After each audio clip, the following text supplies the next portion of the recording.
Hello everyone. इस video में हम अ लेटर टू गॉड का सेकंड पार्ट डिस्कस करेंगे। सबसे पहले हम सेकंड पार्ट का हिस्सा पढ़ेंगे, फिर उसके बाद कॉम्प्रिहेंशन क्वेश्चंस और एंड में डिफ़िकल्ट वर्ड्स और उनको सेंटेंसेस में यूज़ करेंगे। तो स्टार्ट करते हैं। But in the hearts of all who lived in that solitary house in the middle of the valley there was a single hope, help from God. लेकिन घाटी के बीच उस अकेले घर में रहने वाले सभी लोगों के दिलों में केवल एक ही उम्मीद थी, भगवान की मदद। Don't be so upset even though this seems like a total loss. इतना परेशान मत हो, भले ही यह पूरी तरह से नुकसान जैसा लगे। Remember, no one dies of hunger. याद रखो, कोई भी भूख से नहीं मरता। That's what they say. No one dies of hunger. लोग यही कहते हैं, कोई भी भूख से नहीं मरता।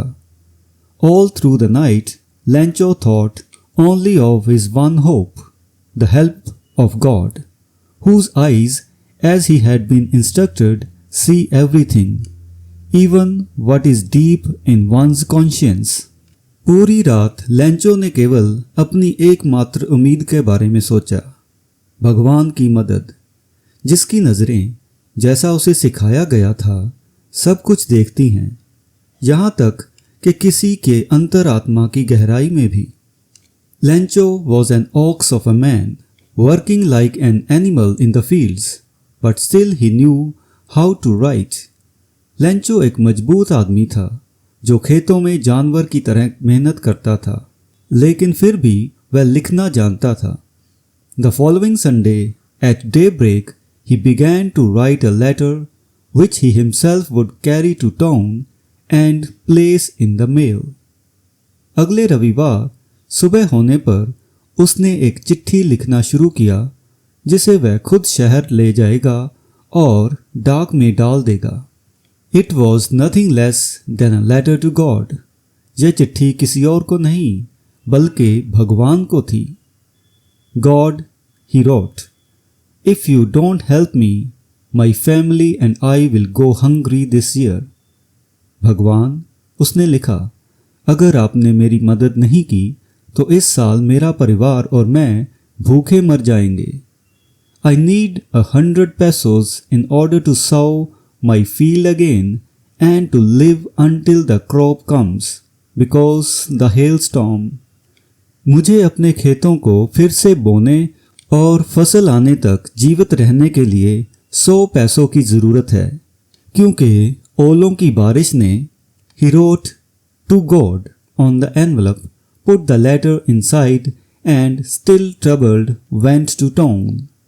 उसने लिफाफे पर भगवान के नाम लिखा, चिट्ठी को अंदर रखा और अभी भी परेशान मन से शहर चला गया।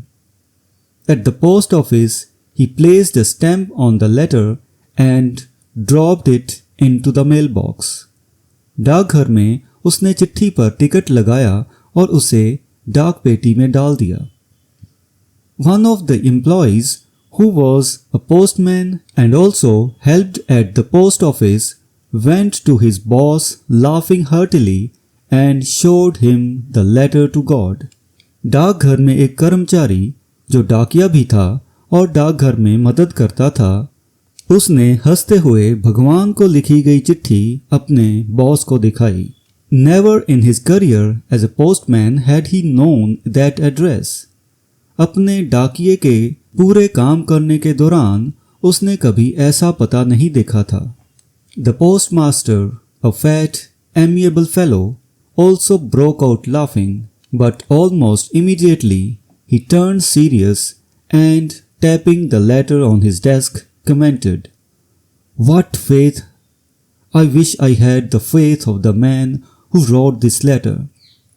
डाकपाल, एक मोटा मिलनसार व्यक्ति, वो भी जोर से हंसा, लेकिन तुरंत ही गंभीर हो गया और अपने डेस्क पर चिट्ठी को थपथपाते हुए बोला, कितना विश्वास है!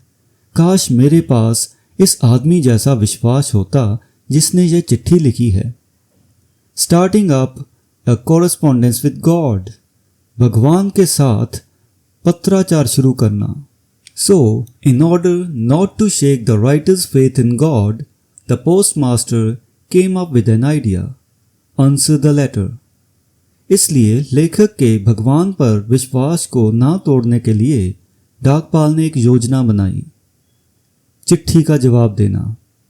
But when he opened it, it was evident that to answer it he needed something more than goodwill, ink and paper. लेकिन जब उसने उसे खोला तो यह स्पष्ट था कि इसे जवाब देने के लिए उसे केवल अच्छे इरादों, स्याही और कागज से ज़्यादा की ज़रूरत थी। But he stuck to his resolution. He asked for money from his employees. He himself gave part of his salary and several friends of his were obliged to give something for an act of charity. लेकिन वो अपने निर्णय पर डटा रहा। उसने अपने कर्मचारियों से पैसे मांगे, अपनी तनख्वाह का हिस्सा दिया और अपने कई दोस्तों को एक परोपकारी काम के लिए कुछ देने के लिए बाध्य किया। It was impossible for him to gather together the 100 pesos, so he was able to send the farmer only a little more than half. उसके लिए 100 पैसों इकट्ठा करना असंभव था, इसलिए वह किसान को केवल आधे से थोड़ा अधिक भेज सका। He put the money in an envelope addressed to Lencho and with it a letter containing only a single word as signature, God. उसने पैसे को लेंचो के नाम के लिफाफे में रखा और उसके साथ एक चिट्ठी जिसमें केवल एक शब्द था हस्ताक्षर के रूप में, भगवान। तो ये था अ लेटर टू गॉड का सेकंड पार्ट। अब इस पार्ट से जुड़े हुए क्वेश्चन आंसर्स देखते हैं। हु और what did Lencho have faith in? What did he do? Lencho को किस में और किस चीज में विश्वास था और उसने क्या किया? Lencho had faith in God. Lencho को भगवान पर विश्वास था। He wrote a letter to God asking for help, specifically requesting 100 pesos to recover from the damage caused by the hailstorm. उसने भगवान को एक चिट्ठी लिखी जिसमें उसने मदद मांगी और ओलों की बारिश से हुए नुकसान की भरपाई के लिए विशेष रूप से 100 पैसों मांगे। Second question, who read the letter? चिट्ठी किसने पढ़ी? The letter was read by the postmaster who was intrigued by Lencho's faith in God. चिट्ठी को डाकपाल ने पढ़ा जो लेंचो के भगवान पर विश्वास से प्रभावित हुआ। What did the postmaster do then? फिर पोस्टमास्टर ने क्या किया? The postmaster decided to answer Lencho's letter to preserve his faith in God. डाकपाल ने लेंचो के भगवान पर विश्वास को बनाए रखने के लिए उसकी चिट्ठी का जवाब देने का निर्णय लिया। He collected money from his employees, friends and contributed a part of his own salary to send to Lencho. उसने अपने कर्मचारियों और दोस्तों से पैसा इकट्ठा किया और अपनी तनख्वाह से एक हिस्सा भी दिया। However, he was only able to gather a little more than half of the amount requested. हालांकि वह केवल मांगी गई राशि के आधे से थोड़ा अधिक ही जुटा सका। तो ये थे सेकंड पार्ट से जुड़े हुए क्वेश्चंस और आंसर्स। और अब हम इस पार्ट में आए हुए डिफिकल्ट वर्ड्स के मीनिंग्स और उनके सेंटेंसेस देखते हैं।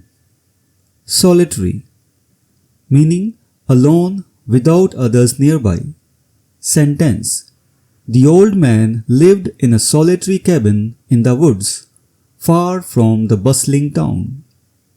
Conscience meaning an inner sense of right and wrong that guides a person's actions. Sentence: Her conscience wouldn't allow her to ignore the beggar on the street. Peso, currency of several Latin American countries. Sentence: The vendor charged 50 pesos for a handmade bracelet. Amiable, meaning friendly and pleasant in manner. Sentence: The new teacher's amiable personality made her popular among the students. Correspondence, communication by exchanging letters. Sentence: the two pen pals maintained their correspondence for over a decade. Charity, meaning help given to those in need, usually in the form of money or goods. Sentence: the organization raised funds for charity to support the education of underprivileged children. Resolution, meaning a firm decision to do or not to do something. Sentence: she made a resolution to study for 2 hours every day to improve her grades. Hailstorm, meaning a storm with hailstones or frozen raindrops. Sentence: the hailstorm damaged several cars parked outside without any protection. तो ये थे इस part में आए हुए कुछ difficult words के meanings और उनके सेंटेंसेस। अगली वीडियो में हम अ लेटर टू गॉड का थर्ड और लास्ट पार्ट करेंगे। तब तक के लिए goodbye and thank you.